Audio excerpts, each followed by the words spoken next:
Colombo, security at churches across Sri Lanka have been beefed up ahead of Easter on Sunday, police said on Saturday, in the wake of the April 2019 coordinated attacks on tourists and minority Christian community in the country in which 270 people were killed.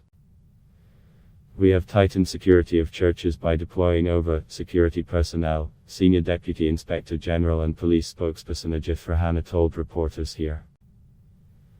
The security personnel include police officials and troops from the Tri-Forces, Army, Navy and Air Force, he said.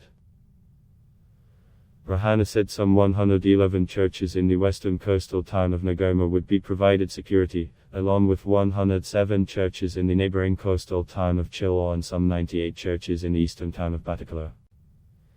The St. Sebastian's Church at Ngomba's Kachuwatia was the worst hit in the Easter Sunday blasts that rocked the island nation in 2019, with 114 people dying in the church attack.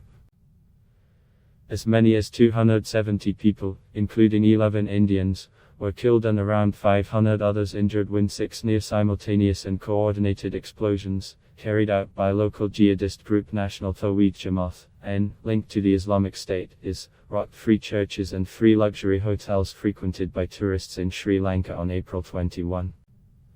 While describing the horror scene at the St. Sebastian's Church, a top priest had said that pieces of flesh were thrown all over the walls, on the sanctuary and even outside the church.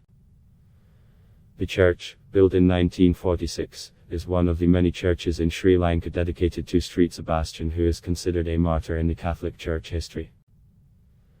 The head of the church, Malcolm Cardinal Ranjith, has recently expressed his disappointment over the probe in the blasts, cautioning the government that if justice is not served, he would approach international organizations. According to him, the investigations have only focused on failure to prevent the attack and not on the possible masterminds of the blasts.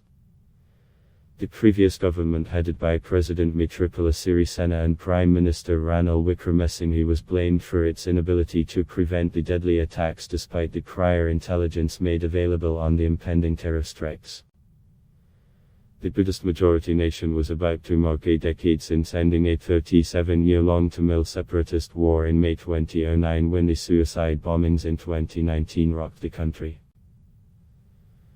The churches have been observing a Black Sunday, demanding justice for the families of the victims.